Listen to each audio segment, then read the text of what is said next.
Welcome to the You're Not Crazy podcast, hosted by Jessica Knight, a certified life coach who specializes in healing from narcissistic and emotional abuse. This podcast is intended to help you identify manipulative and abusive behavior, set boundaries with yourself and others, and heal the relationship with yourself so you can learn to love in a healthy way. You can connect with Jessica and find additional resources, content, and coaching at emotionalabusecoach.com. Before we begin, I just want to make a quick note. At the end of this episode, I spend the last 4 minutes walking through the way people work with me and where to find resources, my links, and my courses. If you are a returning listener or are already a client, you can absolutely skip that part. If you're new or trying to figure out what kind of support you need, it's there for you. It's the last 4 minutes. Thank you so much for being here. Before I tell you about today's guest, I want to tell you about how I first found her, because I think it is really important. It's one of the reasons why I love doing the work that I do. About 2 years ago, a client shared a video with me, and she was in the thick of it, deep in self-doubt, being gaslit inside of her marriage, being questioned all the time, being told she was crazy, and she had found something that helped her feel less alone and sent it to me in the way that we send things when we can't find the words ourselves, but somebody else says it. And that was a video from Najwa. What my client didn't know at the time, and what I hadn't told her, was that I was in that too. A relationship I was in had just ended, and I was carrying that same kind of pain, and I hadn't really fully let myself look at it yet. I was really stuck, and I was really in a place where he tried to make me question my own brain too. And I watched that video, and I felt seen in a way that only happens when somebody who has actually lived what they are describing, not just studied it, but lived it. And so I had been following Najwa for some time, and I follow her on Instagram, her emails, her work in general. I've gone back to that one video many times. It's reposted on my Instagram more than once. And a few weeks ago, somebody on her team reached out and asked if she can come on my show. And I really love how the universe works, because I was beyond happy to say yes. Najwa Zebian is a writer, speaker, the host of her podcast, Beyond Words, and she's been writing for over a decade, and her work has reached millions of people around the world. Her new book is called The One Who Broke You Can't Heal You, and I can't say the title without feeling something shift inside of me. It's just so raw and very real. In this conversation, we touch on so many topics and go into inner child work and the way that childhood wounds quietly run the show in our adulthood and adult relationships, and why healing is hard in a completely different way than staying is hard, and why the person who broke you is quite literally not the one who can put you back together. This one is really special to me. I came away from this conversation, saved the recording, and reached back out to her assistant to see if we can book a follow-up. I hope it lands for you the way her words landed for me 2 years ago. And all of her books and resources are going to be listed in the show notes. So if you are listening and wanting to write things down, please know all the things that we talk about, I listed. So let's get into the episode. Thank you so much for joining me today. I'm so happy to have you on. Thank you so much for having me. Can you share with everyone who you are and what you do? Yes. So my name is Najwa Zebian. I am a writer and a speaker. I have a podcast called Beyond Words, and I have been writing for about 10 years, as a published writer. But I've been a writer my whole life, and it doesn't come from a place of, oh, I just want to write a book. It comes from a place of, I really need to feel seen and heard in my struggle, and I really need to feel like I'm not the only one in the world who feels this way.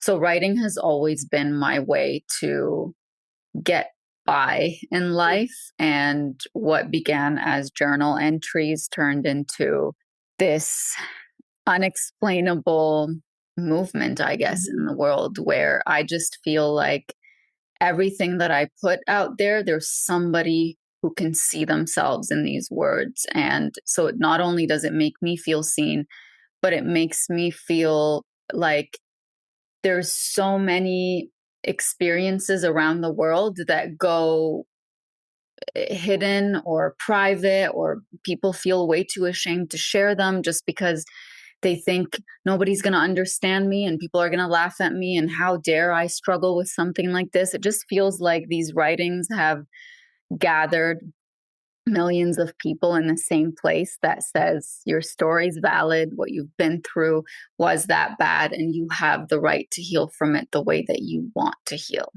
Yeah. Yeah. Was something, and I shared with you right before we started that a client had sent a video of yours to mine to me a long time ago, probably about 2 years ago.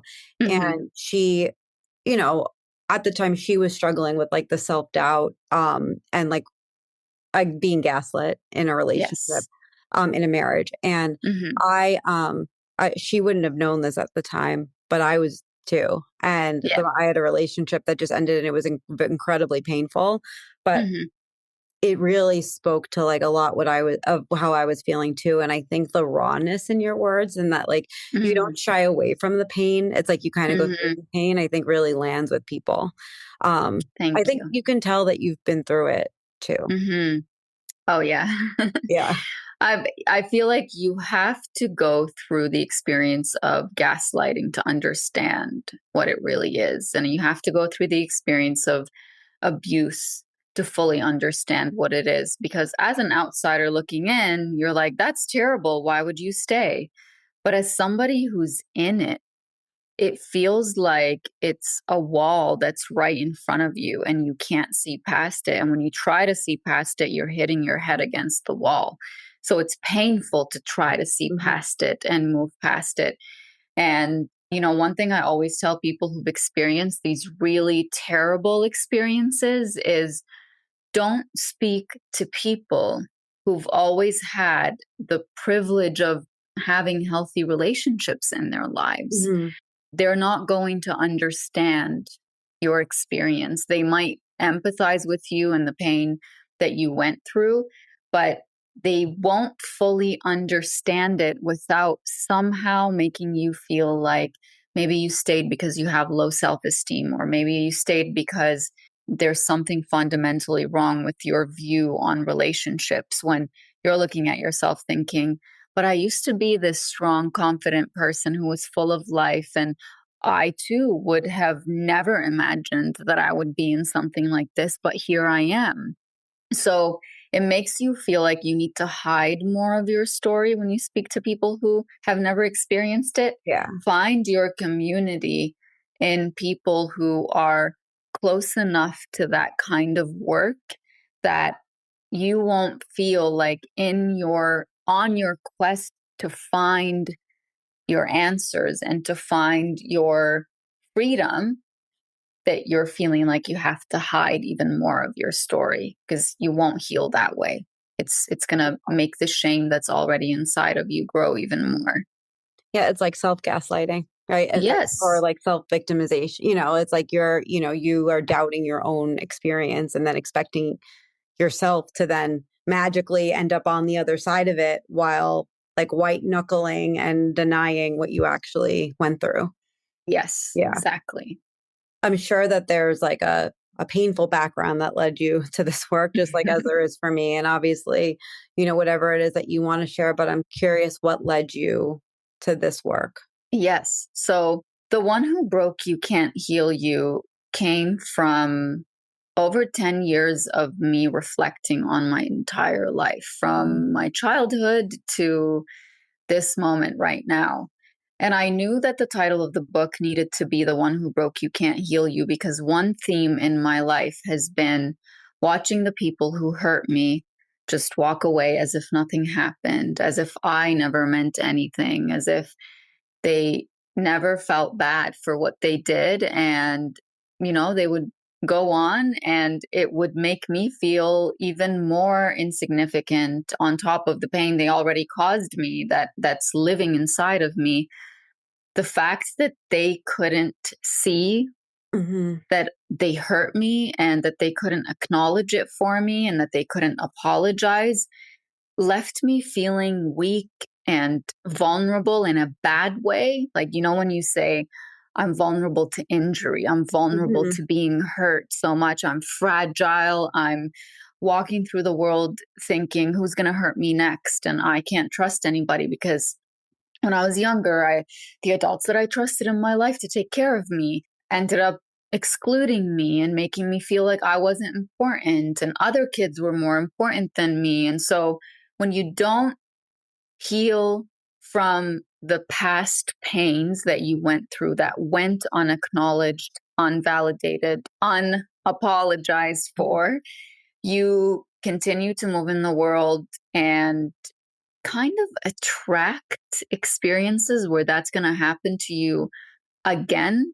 And if you've built this identity that's like, I'm the one who always gets hurt, I'm the one that people just very easily injure, and they move on with their life as if I mean nothing, it becomes familiar to you to feel that way. So you relive it, hoping that there's a different ending this time. So you re traumatize yourself to change that ending, that this time there will be someone who won't hurt me in the first place. And if they do, they will apologize. And that's what happened to me. My entire life, I looked back at the adults that were present in my life when I was younger, who excluded me in ways that now, as an adult, looking back and looking at my nieces and nephews and looking at children and looking at pets, I'm like, I can't even show 1% of that cruelty to my dog, How did you treat me that way?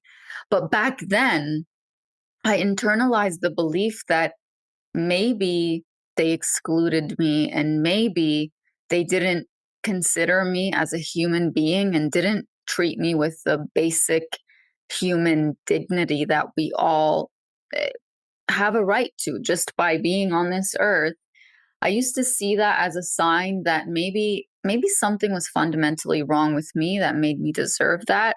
Like maybe that's just how my life is. And there's something about me that always burdens people and annoys people. And I need to chisel myself down to the perfect size and image and way of speaking and way of behaving in the world that would be acceptable to other people. And what that meant was that I was at the mercy of whoever's eyes I was being seen through. And that translated not just into my relationships, into my friendships, into the workplace, into wherever I went in life, in school, with my colleagues. I was quiet and constantly looking for signs that someone wanted to include me or that I was being excluded. It's like I had these wounds that said, the power of how you feel about yourself right now is based on how the people around you perceive you. So it's better and safer to be quiet so that you don't say something that will make them see you differently. And I just got to a point in my life where waiting for people from my past to validate for me that, you know what, there's one story I share. I know a lot of people who've read The Only Constant, which is the book that you just mentioned, and Welcome Home. They read the story of when I was 8 or 9 years old at my aunt and uncle's house, and it was the night before a big religious celebration that we have, kind of like everybody's Christmas here. And is it Eid? Yes. Yeah. And yeah. And it was like, that's a big deal, right? So I was just in Qatar during Ramadan. So yes, but I have a background in Middle Eastern studies, but yeah, Yeah, it's like the biggest day. Yeah. Yeah. Yes. So it was my Christmas, you Yeah. know? And I was playing with my cousins in the playroom in their house because they did have one room that was a playroom. And my aunt and uncle came and asked them to go downstairs to the family room because it was family time. And I remember my aunt said, like, you stay here because it's family time. Thinking back to that story, I can still see little me sitting on that couch, first being surrounded by all my cousins and the happiness, and we're playing and blah, blah, blah. And all of a sudden, everybody leaves, and I'm still sitting there in the quiet, but I can hear them laugh and open gifts and be happy. And the only question that went through my mind was, why can't I have that? Mm-hmm. And it wasn't about the gifts and it wasn't about the materialistic things. It was, I want to be included in something Yeah. like that. I want somebody to make me feel like, hey, I got something for you that I know you'd like, that I know you'd love. Or it's not a celebration unless you're here with us, right? We Exactly. need you. Yeah. Yeah. But that was a celebration that could only be their celebration if I wasn't there. So imagine what I learned about myself in that Mm-hmm. moment.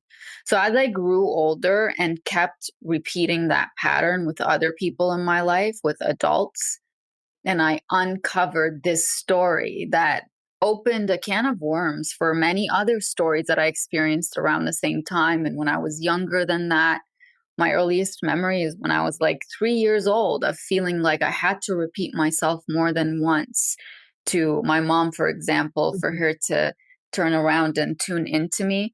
And I'm not saying that that makes her a bad mother. She had 6 children Mm-hmm. and she was just trying to get by. I can acknowledge that, but at the same time, acknowledge my experience of feeling like my words weren't powerful enough unless I repeated them many times. That's Mm-hmm. when I would be heard. And that's such a difficult thing for a child to carry. And then you carry that belief with you into the future. So when I uncovered all of that, I realized that I hadn't resolved those childhood Mm-hmm. wounds. And so, how do I resolve it if my aunt didn't apologize? How do I resolve it if my mom didn't apologize? How do I Yeah. resolve it if everybody moved on with their lives and they're like, you're an adult now, suck it up. Why are you still fixated on this?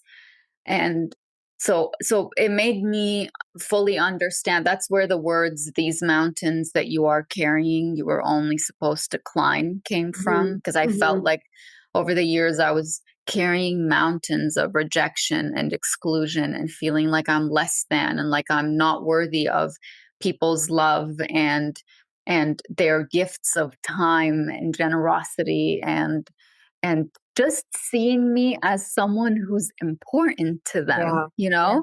Yeah. And so I had to put that down and say, if you're the one who broke me, why on earth do I think you're the one who can heal me? Like, if you had me whole Mm-hmm. and pure and innocent, especially when I was a child, and you made the choice to break me in that way, what makes me think that you're the one who's going to put those pieces back together? So I started shifting my perspective.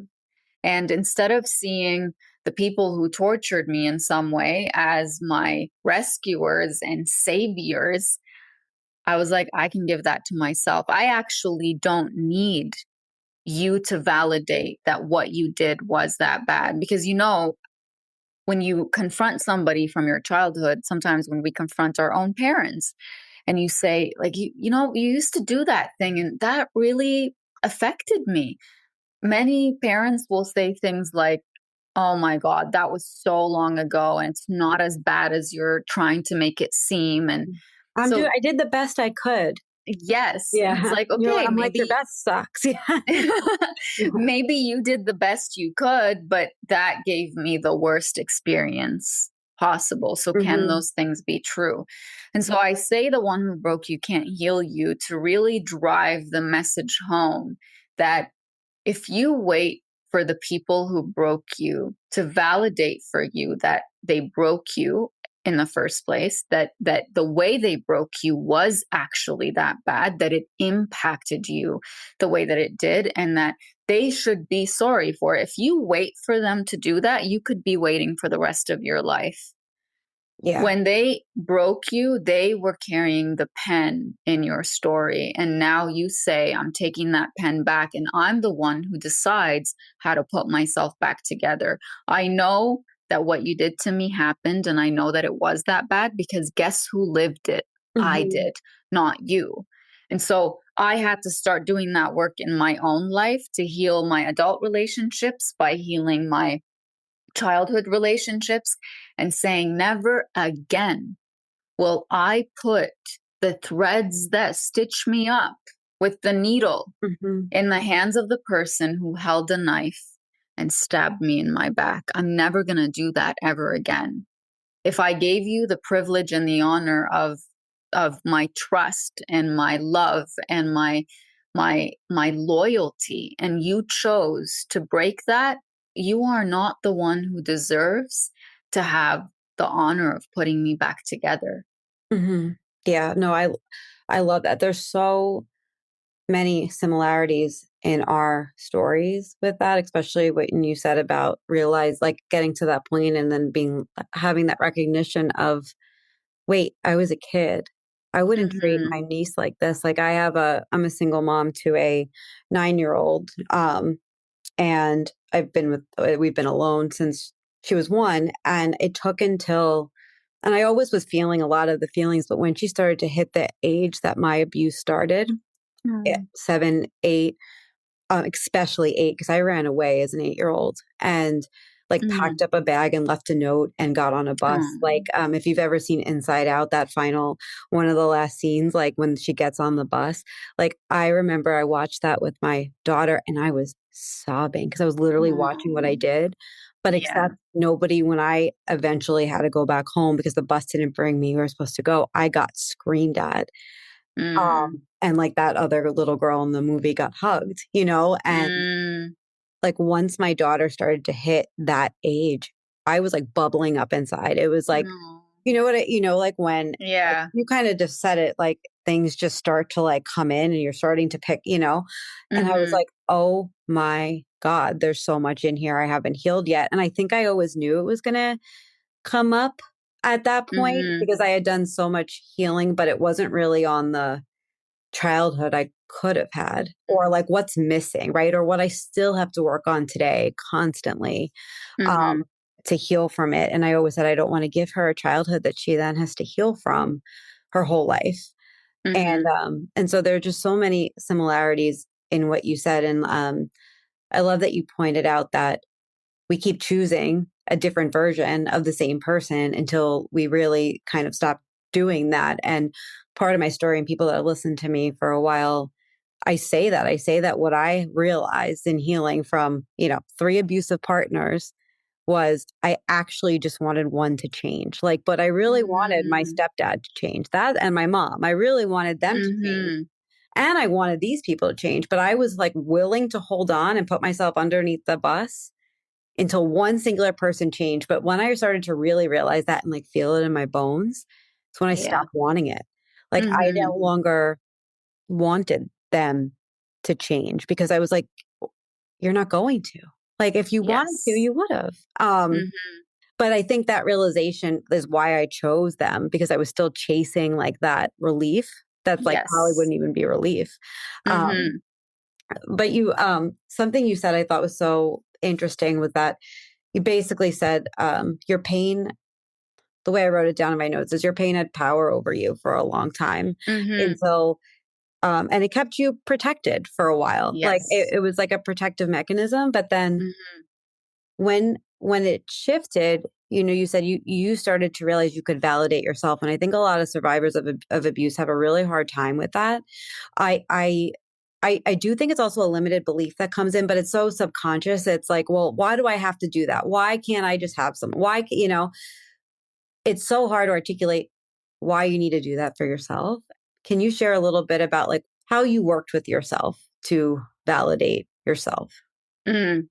It's tough to talk about because it involves allowing yourself to really see the younger version of you who was suffering. Mm-hmm. And it's so hard to do that because there's a part of you that's like, but I'm an adult now. I know better, and I shouldn't be carrying that pain for this long. But the more you do that, the more you're neglecting that little you. And there's one line I wrote in The One Who Broke You Can't Heal You that genuinely transformed me when I wrote it. It's, you can't heal yourself by neglecting the already neglected parts of Oh, you, I love that. Yeah. right? By saying, I'm not you anymore. You're in the past. I need to grow up. I know better. I don't have the time to listen to you. And it's like, that's what she went through. That's what she was told at the time. And you're Mhm. telling her that again. So, how do you think you're going to heal? It also Like, sounds like modern therapy, honestly. Like, the yeah. way that you just like, I think people get gaslit by that all the time of like, "That's in the past." It's like, "Yeah, but the past is living inside of me all the time," you know? And that's why Mm. you need to be very careful with the therapist that you Yeah. choose. I had somebody yesterday, I shared a video where I said, if you're the type of person who says, they hurt me the way they hurt me because I wasn't able to stand up for myself and because I didn't have stronger boundaries. And I say, we need to start correcting that. Yeah. They hurt you the way they hurt you because they made a choice. And Yeah. somebody who loves you doesn't take advantage of the fact that you have a hard time standing up for yourself. So you need to learn to put accountability where it belongs. They hurt me because they made a choice. Maybe my inability to stand up for myself or my lack of boundaries prolonged my pain, but it didn't cause my pain. Right. So Right. we need to stop telling people this happened to you because you allowed it. I really don't like that line of thinking, even though I understand the logic that's there. They're trying to tell you, you could stand up for yourself and say, that's not for me, and move on.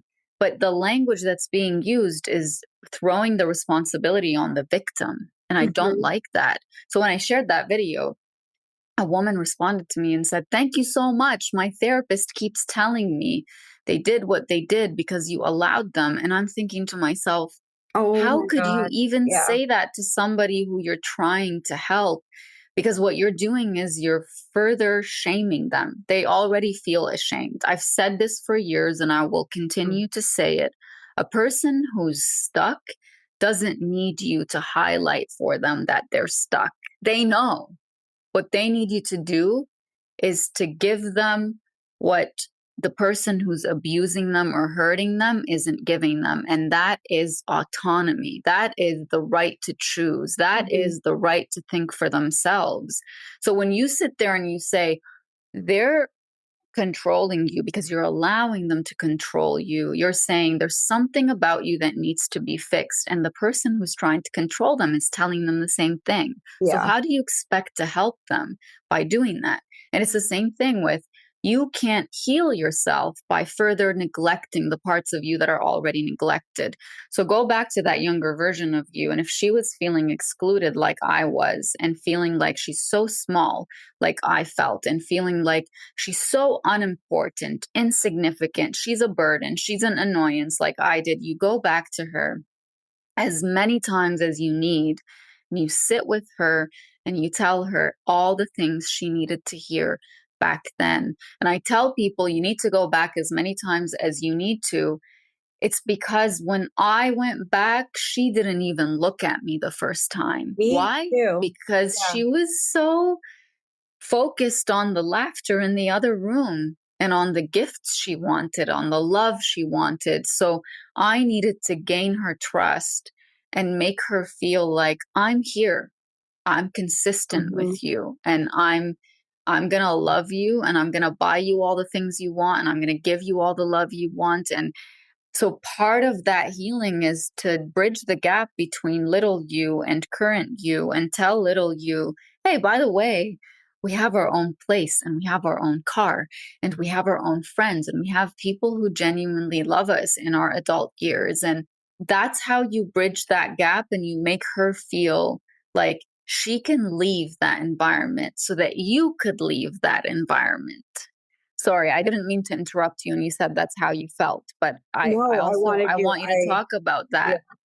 I wanted you to continue. I'm glad you didn't, because when people talk about inner child work, they often say Mhm. it's hard. But I've told that story, not on the podcast actually, but probably privately with clients, of that I was so resistant to inner child work, probably because of the Mhm. pain. But like for the first time I did it, she didn't even look at me, like my Mhm. inner child. And then I'm sure you've had the experience of different ages of your inner child, but it was actually so validating for me to hear you say that. And I think that a lot of people maybe that are resistant to it too may be open to it, you know. And one of the hard parts for me was like my inner child and my actual child were the same age. And I was also experiencing a lot of these feelings. But I think it was, I don't know, it must have been 10 years ago I started down the path of inner child work, if not Mhm. longer than that, but for so many years. And then I had somebody, it was actually Michelle Chalfant of the Adult Chair podcast. She said to me, if she doesn't want to look at you, what if you just let her sit with you? Mm. And I started to cry and I was like, I think I can do that. And we just sat on a couch and she didn't look at me because she didn't trust anybody. Um, Exactly. I think it's something that it gets in the people are afraid of, but it's like, Mhm. I mean, it's one of those things like, okay, if you're really afraid of it, then like, let's find a way to make that accessible to you, because that's really you listening to yourself. Right. And then Absolutely. like the one thing that came up to me as you were talking was like that. It's almost like you gave yourself the right to speak, like for how you Mhm. feel too, and to yourself as well. Yes. Because otherwise, then you would think that you're crazy, and then you'd feel crazy and navigate the world that you're crazy. I know you wrote about that in your new book that just came. Yes, I did. I actually wrote, so throughout the book, I have what I call healing threads because I begin The One Who Broke You Can't Heal You by talking about how we are all connected in some way to the people in our lives with bonds that I use the analogy of threads and ropes in the way that they pull and push at us, in the way that we feel like we're so entangled with someone, we're trauma bonded with someone, we're in a toxic situation, we're around people who are enabling the ones who are hurting us, and it all feels like this tangled mess. So I wanted to use healing threads throughout the book. Mm, So anytime that I felt like I had a really strong reflection I wanted to write, or a poem or a question that I wanted the person who's reading the book to reflect on, I wrote it. And so this one I called Let Them Call You Crazy. And I say, this is in the chapter titled The Seven Bonds, where I talk about mhm. the different types of bonds that hold us to people. And so I wrote, if you are a survivor of a trauma bond, I wrote this for you. Let them call you crazy. Let them call you insane. Let them call you delusional. Let them call you unreasonable. Abuse changes you. It makes you step out of yourself into a character you don't recognize. It throws you into a spiral of trying to survive and making sense of what's happening. You won't recognize yourself anymore. Abuse changes you. You can't reach the tools that can get you out of there. And outsiders look in and see the way that you react to the abuse, but the abuse is invisible.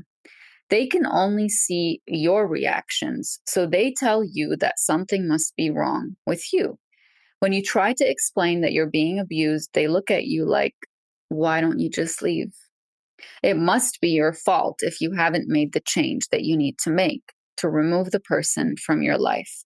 What they don't know is how hard that person worked for you to fall in love with them. They don't know that you're still attached to a person who doesn't exist, the person you first met. The people who ask you why you stay have no interest in sitting with you in your pain. They just want to rid themselves of the guilt of not helping you, standing by your side and supporting you. So let them call you crazy. You are crazy because in a world that celebrates detachment, you are someone who feels deeply, who believes in people and their ability to change, who doesn't just turn off the switch of love. Of course, you're crazy. So take it as a badge of honor when you are called crazy. And while you're at it, ask yourself, what trenches of hell would you be in to have the audacity to call someone else crazy? Then you have to turn your deep love to yourself. You have to love yourself enough to walk away. When I wrote that, I didn't write it. I actually recorded it into my Mhm. phone. Yeah. And I'm pretty sure I was like bawling my eyes out as I was writing it because it's easy to read these words and be like, yeah, you know what? Let them call me crazy. But Mhm. when you're in it and you're being called crazy, you go through an internal crisis that no one who hasn't been through that experience will ever understand because you're looking at yourself in the mirror. You don't recognize what you see at the surface. You're so aware that they've changed the way you see yourself so much. But as you're looking, there's someone inside of you that's crying for you to actually see them in the mirror. Yeah. And all you can hear is, you're crazy. It's your fault. You let them do this. You didn't walk away the first time they did this.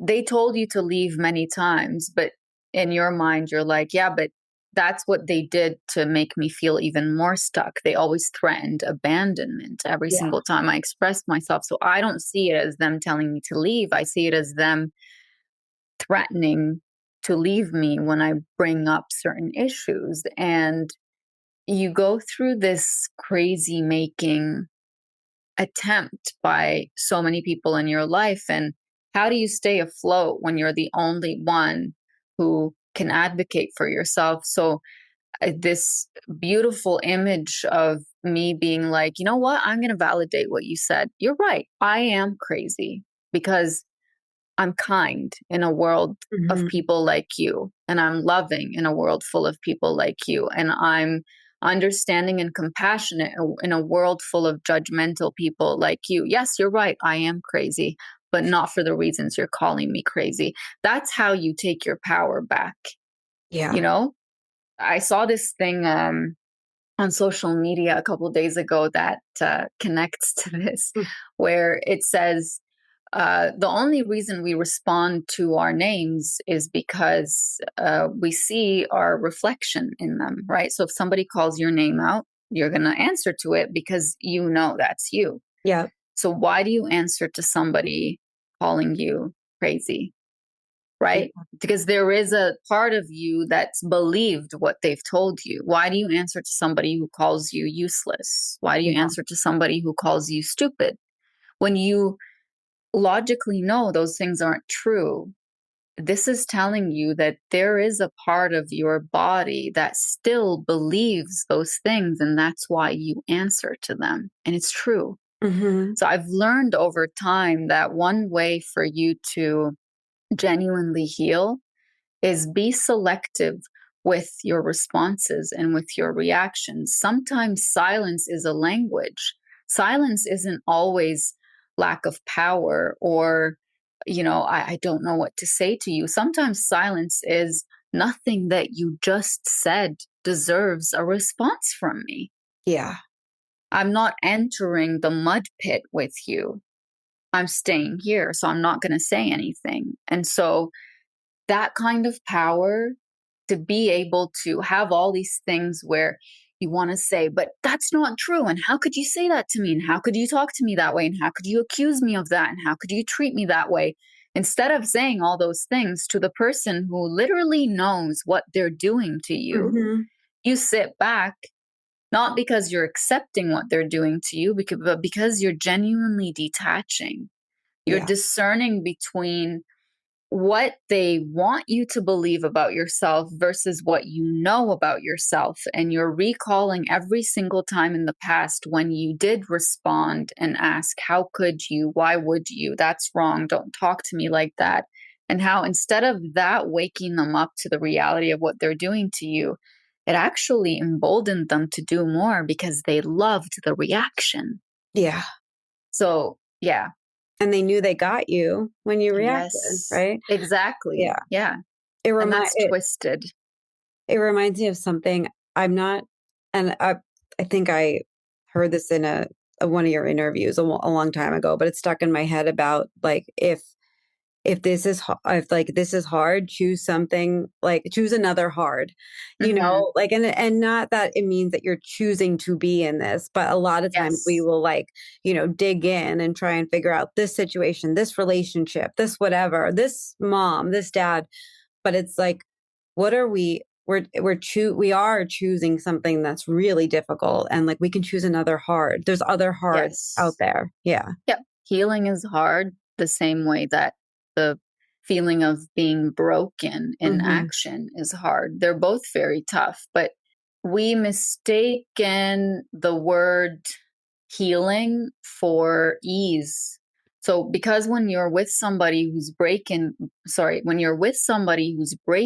you, because you feel so terrible and like everything is like you're literally feeling like you're carrying a mountain on top of you, you're being crushed. You think the opposite of that is just not feeling that heavy weight that you have to carry and not feeling like somebody's crushing you.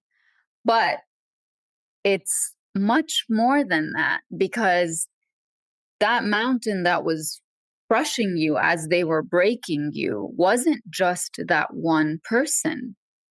It was every single other person in your life who treated you that way and all the beliefs that came from the past. That's why in The One Who Broke You Can't Heal You, the first few chapters are under the title Close the Door on the Past. And it's all about genuinely healing those old wounds that tell you that your healing is in the hands of those who broke you, or that the reason that you are where you are is because there's something fundamentally wrong with you that has made you deserve that. Hmm. So once you put that mountain down, when you're with that person, you say, I don't want to be with you anymore. I'm not giving you the same level of access. When you feel the hardship, you're like, I thought this should be easy. But that person just represented all the pain in your life that Yeah. needed to be healed. You let one person go, amazing. That's great. But you still have to heal the root of the issue that taught you that it's okay for somebody like this to treat you this way. And that is hard, Hmm. because you have to now, instead of relying on people to come to you and tell you, I'm sorry, I shouldn't have done that. I was terrible. I was this, I was that. Now you're relying on yourself to say, that person was in the wrong when they treated you that way. That person was a jerk. That person Hmm. was an absolute terrible piece of work. And so the anger starts coming up. And oh my God, is anger scary when you're Yeah. the type of person who your whole life was quiet and shy and nice and kind, and I'm not somebody who gets angry, and you feel that anger bubbling up. So it's a lot harder for you to take on the responsibility of healing yourself than it is to continue doing what you have been doing, which is sit back and wait for the people in your life who hurt you to come back and fix you, or worse, beg them to come back and fix you. You've never Hmm. carried the responsibility of healing yourself. So that's going to be hard, because how do you know that you can trust yourself? You've Hmm. trusted everybody else your whole life. How will I ever trust myself? And what if I mess up? So you're going to go through all of that, and you're going to tell yourself very gently and compassionately, you have given grace to every person in your life who messed up, who broke you, who lied to you, who cheated on you, who betrayed you, who backstabbed you, who went to the people who hated you the most and told them secrets about you. You've given those people grace. You can't give yourself grace as you're trying to heal. Yes, you Hmm. can. Hmm. Trust yourself. Yeah. Yeah. I know we're short on time and this is a Okay. loaded question. Yes. But to build off of that, like what happens a lot of time when we start acting differently is that they get more abusive or they, Yes. they react to our boundaries or get more reactive. Like my mom certainly, she did basically what you described earlier of it wasn't that bad. I did my best. And now it's more like, it's kind of like a Stonewall silence game actually right now, but it keeps shifting Hmm. as I get older. But the quote or the line that that client sent me or that video that one time, it still rings in my head. And when I have these moments, that's what comes up. And it says, don't negotiate your change with people who want you to stay the same and with people who do not want you to have higher standards and with people who Yes. don't want you to have needs. And Yes. like I've really had to think about that, especially in these interactions, because like you said, they can come in any venue with any Hmm. person of, are they making me negotiate what I want? Like, why am I willing to put myself in a blender, for Hmm. this person? And then it's almost like when they react back to those boundaries, it's almost like that inner self has to really just like, I mean, I guess what I'm envisioning, and I'm curious what you think, is almost like you need to have that ability to be like, oh, that's what they just want me to throw my needs or my boundaries in the trash just to accommodate Hmm. theirs right now. I mean, I'm not willing to do it. I'm willing to be compassionate. I'm willing to meet them. I'm willing to find like a compromise if this is a safe person, but I'm not willing Yes. to just abandon myself. Yes. And a safe person would never make you Yeah. negotiate your changes with them. They would never make you negotiate your boundaries. It wouldn't be that. And to say compromise means that there's two people who treat each other like they're equals to each other. And I compromise one time and you compromise another. But when it's always in that one direction where you are the one who's supposed to break yourself into pieces to please them, and you are the one who's supposed to always be making those compromises, that's sacrifice. That's not compromise. And sacrifice should not be present in a healthy relationship at all. I don't care what people say. You don't sacrifice parts of who you are so that you can make a relationship work.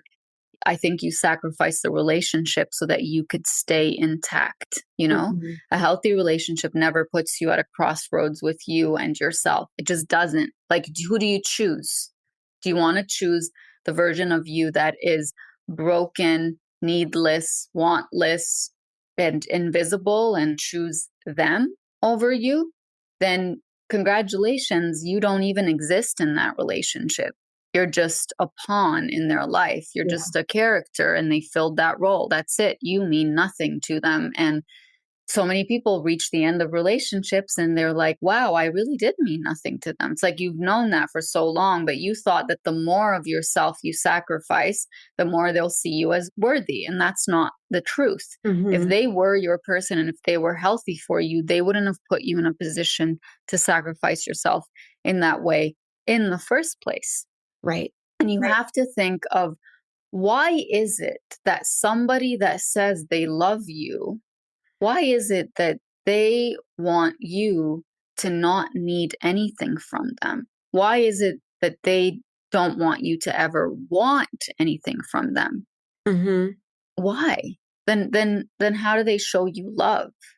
I actually talk about this closer to the end of The One Who Broke You Can't Heal You. This whole culture of, I don't owe you anything, really Mhm. pisses me off. Mhm. I'm just going to say it bluntly, because you do owe me to love me properly. You do owe me to respect me. You do owe me to treat me with basic human dignity. And the Yeah. fact that I'm reacting to your disrespect or to your abuse or to your belittling, your degradation of me, doesn't mean that I'm insecure. It means that you want me to think that I'm insecure so that you can continue to speak to me that Because way they and treat wanted to me that stay the way. same. They want Yes, that this is working for them. This arrangement works for them. exactly. Yeah. Yes. And they don't So, care that it doesn't work for you. Yeah. do they ever negotiate their needs with you? No, they don't, because they know that you're going to comply. They know that you, more than anything, want them to be pleased and happy. And they never put you in a position where they know you will never put them in a position where they will have to negotiate their changes with you. They just Mm-hmm. tell you these things as matter of facts. This is how things are, and you either accept them or you don't. Whereas with you, it's like you're constantly thinking, okay, I'm with someone and I really need to respect how they feel about things. But you're entering this relationship with the best intentions to actually love someone and build someone with them. And they've entered this relationship, if they're abusive or narcissistic, they've entered it with, what can I get out of you? And Right. so it's not you that they Mm-hmm. want, it's what you have to offer them. And that's why when people tell you, I feel discarded, it's quite literally because they were discarded. It's like a Yeah. juice box that somebody bought and Mm-hmm. they drank all the juice and they just threw it in the trash. They're like, there's no more juice in this. And so when you said that you find that when you start setting boundaries and you start speaking up for yourself, they get worse. And that's why I tell people, do Mm-hmm. not get advice from people who've never experienced these types of relationships, because your advice is going to be, stand up for yourself. Don't let them treat you that way. Set Mm-hmm. boundaries. And then they And then don't know. you're like, yeah, and they got 15 times worse. So now what They do I do? escalate. They Yeah. get Yeah. worse because now you are doing the one thing they don't want you to do, which is to Right. be your own person and to have your own opinions and to have your own voice. There's one thing that Lundy Bancroft says that just always it sticks Mm-hmm. in my head. An abuser wants to swallow you whole. They Mm-hmm. want you they want to be able to engulf all of you. And the truth is, they can't. And that's why you constantly feel like they hate you. Yeah. And he says the reason that an abuser hates you is because you exist, because you breathe. There is no other reason. And that's why people in these types of relationships will tell you, like, this person hates me. I don't even know why they want me in their life. They hate me. So why do they hate me? I feel it constantly in every interaction we have. It's because Mm-hmm. you exist and they haven't succeeded at completely demolishing you. Yeah. So take that as a win. Even if they discarded you, take that as a win. What that means is that they recognize that they could never break you down to the level they want to break you. And I know they play tricks and I know they tell you things like, nobody's ever going to love you the way I loved you and you're worthless and nobody's ever going to look at you.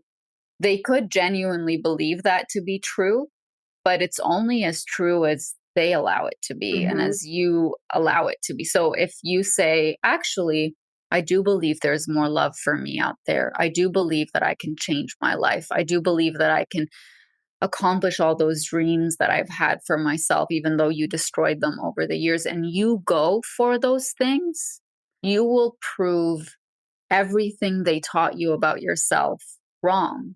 Yeah. And I think you should do that not to prove them wrong. I think you should do that to prove to yourself that they were just, they never deserved you. Right. Prove And it to how yourself. powerful you really are. Yeah. Yes. And the only reason that they struggled so much with your autonomy, with your voice, is that you did have that much power. Right. Right. Hmm. What a beautiful note to end on. I really, Thank really you. enjoyed speaking with you. I'd love to Same. have you back in the future. Yeah. And I'll link all of your books and the podcast in the show notes so people can find it easy. But if you could just share how they can find you. Yeah. So I'm on Instagram, Facebook, TikTok, YouTube. It's all the same username, Najwa Zebian, Najwazebian.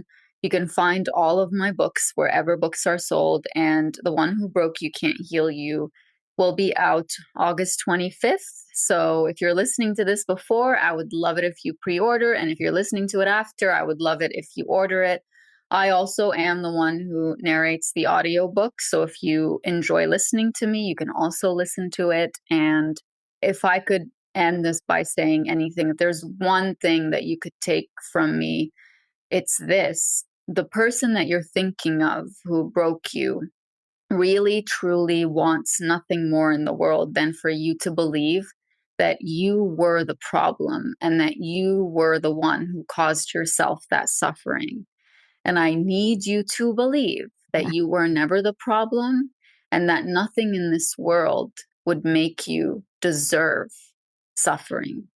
Yeah. That's it. Thank you. Thank you so much for that. And thank you so much for being here today. I really, really enjoyed talking to you. I think people are going to get so much value out of Oh, this. thank you. Thank you. All I right. really appreciate you. Thank you. I hope to talk to you soon. Yes. Right. Bye. Before I get to the part of the podcast where you can hear about my work and what I do and how to follow me, I want to share a part of the clip that I mentioned in this interview that I think will be really helpful. And I know I talked about it. This is the one that the client sent me. I feel like you will want to hear it. And so I'm going to play a part of it and I'll put the link in the show notes as well. You negotiate your change with people who want you to stay the same. Do not negotiate your change with people who are comfortable with this version of you. With people who don't want you to have higher standards. Yes. With people who don't want you to have needs. And it was beautiful what you just said, because all I could think of was the very first thing in the changes you need to make is, number one, stop trying. Stop trying to earn that love.